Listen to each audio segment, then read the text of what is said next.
Hello friends, study with Dilip Soni YouTube channel पर एक बार फिर आपका बहुत बहुत स्वागत है। मित्रों, 26 जनवरी रिपब्लिक डे के अवसर पर आप सभी देशवासियों को बहुत बहुत हार्दिक शुभकामनाएं। मित्रों, आज का दिन देश के लिए बहुत ही खास दिन है, जहां एक तरफ पूरा देश इस राष्ट्रीय पर्व पर हर्षोल्लास के साथ अपने उस नए संविधान के एक नए प्रारूप को स्वीकार कर एक नए भारत के निर्माण की प्रक्रिया को प्रारंभ करने में लगा था।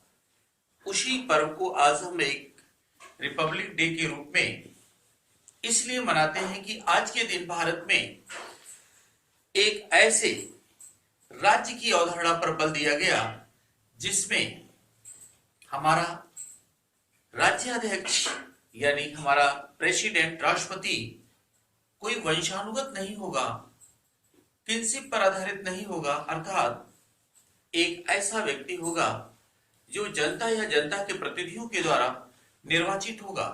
तो एक निर्वाचित राज्याध्यक्ष के प्रावधान को भारत में 26 जनवरी 1950 को सबसे पहले उस समय स्वीकार किया गया जब स्वतंत्रता के पश्चात एक संविधान सभा के द्वारा नवनिर्मित संविधान को हम लागू कर रहे थे। तो मित्रों, यह हमारे लिए बहुत ही गर्व का विषय है कि हमने 26 जनवरी 1950 जब हमने भारतीय संविधान को लागू किया, यानी एक लंबे पराधीनता के पश्चात हमने भारत के लिए नए संविधान का निर्माण किया और इस संविधान को एक संविधान सभा के द्वारा कॉन्स्टिट्यूएंट असेंबली के द्वारा, जिसे कैबिनेट मिशन की सिफारिश के आधार पर गठित किया गया था, उसकी सिफारिशों के आधार पर इसका निर्माण किया गया था। मित्रों, रिपब्लिक डे एक ऐसा डे है जो हम सभी भारतीयों के लिए बहुत ही गर्व का विषय है, बहुत उत्साह का विषय है। एक लंबे पराधीनता के पश्चात, पराधीनता तो हम 1206 ईस्वी से ही दिल्ली सल्तनत पीरियड से ही हो गए थे। दिल्ली सल्तनत पीरियड में 5 राजवंशों के बाद हमने मुगल काल में, फिर मुगल काल के बाद ब्रिटिश काल में भी भारत इन विदेशी सत्ता के अधीन रहा। लेकिन 15 अगस्त 1947 को जब हमने स्वतंत्रता प्राप्त की, 15 अगस्त 1947 जब हमने स्वतंत्रता प्राप्त की, स्वतंत्रता प्राप्त करने के बाद ये आवश्यक था किसी भी देश के शासन के संचालन की प्रक्रिया को सुचारू रूप से संचालित करने के लिए, एक व्यवस्थित शासन के प्रारूप को संचालित करने के लिए एक संविधान को लागू करना बहुत आवश्यक था। मित्रों, ब्रिटिश शासनकाल जो एक एक्सप्लॉयटेटिव सिस्टम पर आधारित था, शोषणकारी व्यवस्था पर आधारित था, जो एक पुलिस स्टेट यानी पुलिस कानून की अवधारणा पर आधारित था, जिसमें लिबरलाइजेशन नाम की कोई चीज नहीं थी। कानून को सख्ती से पालन कराकर कार्य करने पर बल दिया जा रहा था। यह आवश्यक था कि भारत के लिए एक नए संविधान का निर्माण किया जाए। लेकिन मित्रों, इस संविधान की प्रक्रिया इतनी आसानी से नहीं प्राप्त हुई। इसके लिए देश के तमाम महान स्वतंत्रता संग्राम सेनानियों ने हजार कुर्बानियां दी और उस कुर्बानियों के बाद तब देश 15 अगस्त 1947 को स्वतंत्र हुआ। और स्वतंत्रता के पश्चात ये आवश्यक हुआ कि एक ऐसे शासन के स्वरूप पर बल दिया जाए जिसमें भारत में प्रत्येक नागरिक को सुचारू रूप से ऐसे जीवन यापन जीने का मौका मिले जो पब्लिक वेलफेयर स्टेट, लोक कल्याणकारी राज्य की अवधारणा पर आधारित हो, जिसमें basic requirement of the life, प्रत्येक व्यक्ति को जीवन की आधारभूत आवश्यकताएं सुनिश्चित हो। और इसी 26 जनवरी 1950 को जिस संविधान को हमने लागू किया, उसमें हमने इस संविधान में एक पब्लिक वेलफेयर स्टेट यानी एक लोक कल्याणकारी राज्य की अवधारणा पर हमने बल दिया। लोक कल्याणकारी राज्य वह राज्य होगा जो जनता के basic requirement of the life जीवन जीने की जो न्यूनतम आवश्यकताएं हैं उसकी प्राप्ति की गारंटी होगी, और उसके अंतर्गत आप कह सकते हैं कि उस कल्याणकारी राज्य के अंतर्गत आप कह सकते हैं कि रोटी, कपड़ा, मकान, स्वास्थ्य, शिक्षा, रोजगार, मनोरंजन, संचार, यातायात, इस तरह से अनेकों प्रकार के जो बेसिक जो किसी भी जीवन के बेहतर जीवन को रूप में कन्वर्ट करने के लिए जो अति आवश्यक है, इसकी प्राप्ति के उद्देश्य को ध्यान में रखकर हमने यानी संविधान सभा ने एक नए संविधान का निर्माण किया। और मित्रों, इस संविधान का जो निर्माण हुआ, भारत के शासन को चलाने के लिए भारत के जिस संविधान का निर्माण किया गया, वह संविधान एक संविधान सभा के द्वारा तैयार किया गया। भारत के संविधान को एक संविधान सभा के द्वारा तैयार किया गया, और इस संविधान को कैबिनेट मिशन की रिपोर्ट के आधार पर तैयार किया गया था। और भारत के लिए यह संविधान कैबिनेट मिशन की रिपोर्ट के आधार पर तैयार किया गया था।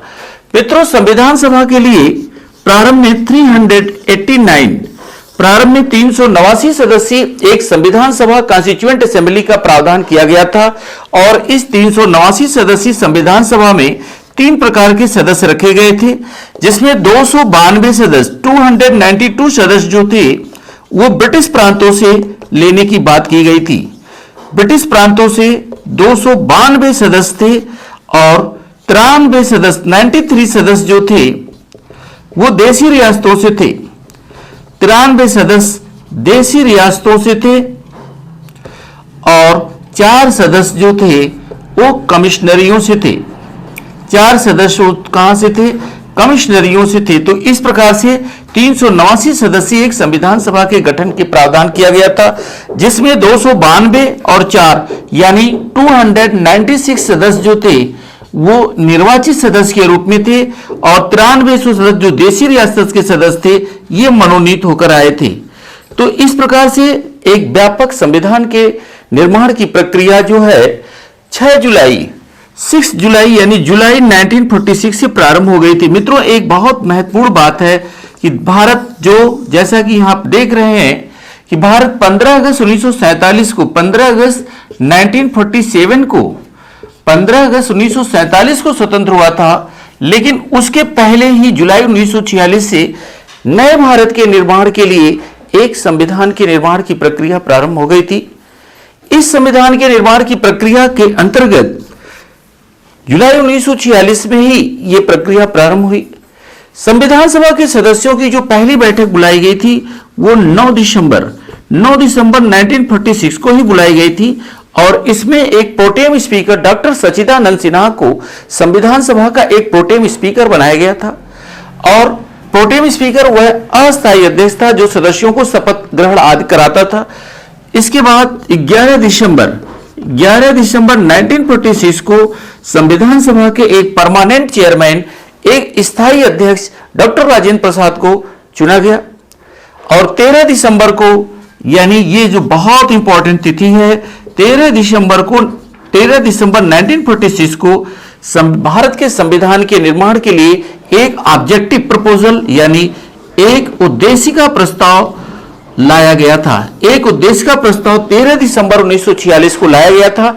और मित्रों, ये उद्देशिका प्रस्ताव पंडित जवाहरलाल नेहरू के द्वारा संविधान सभा में लाया गया था, जिसमें भारत के लिए एक नए संविधान के निर्माण की प्रक्रिया के प्रारंभ की सूचना दी गई थी। और इस उद्देश्य का प्रस्ताव को संविधान सभा के द्वारा 22 जनवरी 1947 को पारित कर दिया गया था, और भारत के लिए नए भारत के भविष्य के लिए एक संविधान के निर्माण की प्रक्रिया प्रारंभ कर दी गई थी। मित्रों, इस संविधान सभा के द्वारा अलग अलग कार्य की प्रकृति के आधार पर, according to different nature of the work, अलग अलग कार्य की प्रकृति के आधार पर अलग अलग कमेटीज का भी गठन किया गया। जैसे हमने फंडामेंटल राइट्स, मूल अधिकार अमेरिका से लिया, उसके लिए भी एक कमेटी बनाई सरदार पटेल के नेतृत्व में। अलग अलग देशों से हम संविधान निर्माण की प्रक्रिया में प्रभावित होकर अपने देश के लिए एक ऐसे संविधान के निर्माण की प्रक्रिया लाना चाहते थे जो भारत में प्रत्येक नागरिक के लोक कल्याण की गारंटी प्रदान करे और एक श्रेष्ठ भारत के निर्माण की प्रक्रिया स्पष्ट रूप से दिखाई दे। तो हमने तमाम देशों से, जैसे हमने अमेरिका से, कनाडा से, आयरलैंड से, ब्रिटेन से, जर्मनी से, जापान से, दक्षिण अफ्रीका से, तमाम सोवियत संघ से, कई सारे देशों से तमाम सारे प्रावधान हमने एक्सेप्ट किया, लेकिन एक चीज ध्यान रखा, क्योंकि उनकी एक अलग कंडीशन थी। भारत एक ट्रांजिशनल सिचुएशन से गुजरकर बहुत बड़े लंबे पराधीनता के बाद एक विकासशील स्थिति में था, अतः हमने अपने परिस्थिति के अनुसार उस संविधान सभा में उसको लाने का प्रयास किया। तो ऐसी स्थिति में भारत के लिए यह आवश्यक था एक ऐसे संविधान का निर्माण किया जाए जो भारत की स्थिति परिस्थिति को ध्यान में रखकर किया जाए। भारत बहुत लंबे पराधीनता के कारण भारत की जो सामाजिक स्थिति थी, जो आर्थिक स्थिति थी, जो राजनीतिक स्थिति थी, जो सांस्कृतिक स्थिति थी, जो भौगोलिक स्थिति थी, बहुत ही कमजोर सिद्ध हो गई थी। और ऐसी स्थिति में यह आवश्यक था कि भारत के लिए एक ऐसे राज्य का निर्माण किया जाए जिसमें केंद्र को शक्तिशाली स्थिति में रखा जाए, क्योंकि ट्रांजिशनल सिचुएशन में ऐसी स्थिति में एक मजबूत केंद्र के निर्माण के साथ राज्यों के भी विकास के पर्याप्त अवसर दिए। और हमने एक फेडरल सिस्टम यानी एक संघीय ढांचे के प्रारूप को स्वीकार किया।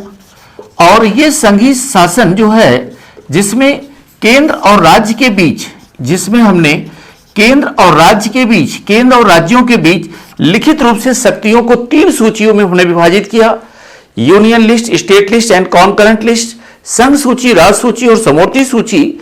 और इसके साथ साथ शासन को जनता के प्रति उत्तरदायी बनाए रखने के लिए हमने पार्लियामेंट्री सिस्टम, संसदीय शासन प्रणाली को भी संविधान में रखा, क्योंकि यह आवश्यक था कि भारत एक लोकतांत्रिक, लोक कल्याणकारी शासन की प्रणाली पर बल देता है। तो मित्रों, इस तरह से हमने 2 वर्ष 11 माह 18 दिन में 12 अधिवेशन 167 वर्किंग डेज के अंतर्गत हमने संपूर्ण भारतीय संविधान को अलग अलग समितियों की सिफारिशों के आधार पर तैयार करके पूरी तरह तैयार कर लिया। और आप जानते हैं मित्रों, संपूर्ण भारतीय संविधान को हमने 26 नवंबर 1949 को ही अडॉप्ट कर लिया, पूरी तरह तैयार कर लिया था। लेकिन एक हिस्टोरिकल डेट की हमें प्रतीक्षा थी, क्योंकि प्रथम स्वतंत्रता संग्राम को हमने 26 जनवरी 1930 में अडॉप्ट किया था। इसलिए हमने उस ऐतिहासिक तिथि को ध्यान में रखते हुए संविधान को, संपूर्ण भारतीय संविधान को 26 जनवरी 1950 को लागू किया। और उसी दिन उसी संविधान में हमने एक रिपब्लिक या गणतंत्र घोषित किया। इसका कारण क्या था कि हमने एक निर्वाचित राष्ट्रपति का प्रावधान रखा, एक निर्वाचित राज्याध्यक्ष का प्रावधान रखा। और दुनिया में किसी भी देश के शासन के अंतर्गत राष्ट्रपति या head of state, if any head of state और इलेक्टेड, अगर दुनिया के किसी भी देश के राज्याध्यक्ष या राष्ट्रपति यदि निर्वाचित होकर आते हैं, तो ऐसे देश की शासन प्रणाली रिपब्लिक या गणतंत्र शासन प्रणाली के नाम से जानी जाती है। और चूंकि 26 जनवरी 1950 को जिस संविधान को लागू किया गया था, पहली बार हमने किसी के द्वारा मनोनीत राज्याध्यक्ष के स्थान पर या वंशानुगत राज्याध्यक्ष के स्थान पर पहली बार हमने एक निर्वाचित राष्ट्रपति या हेड ऑफ स्टेट या राज्याध्यक्ष का प्रावधान किया। इसीलिए हमने तब से लेकर आज तक प्रत्येक 26 जनवरी को हम रिपब्लिक डे मनाते हैं। और इस रिपब्लिक डे में हम अपने देश की शक्ति, शौर्य और गाथा का दिल्ली में, यानी देश की जो नेशनल कैपिटल हमारी है, वहां पर इसका प्रदर्शन करते हैं। पूरे दुनिया को ये बताते हैं कि मित्रों, भारत आज इतने लंबे सफर के बाद दुनिया का एक बहुत ही शक्तिशाली देश बनता जा रहा है। और आज दुनिया के तमाम सारे देश भारत की ओर इस बात को देख रहे हैं कि जिस तेजी से भारत आगे बढ़ रहा है, भारत की जो टेक्नोलॉजी है, आज दुनिया में उसकी बहुत बड़ा सम्मान है।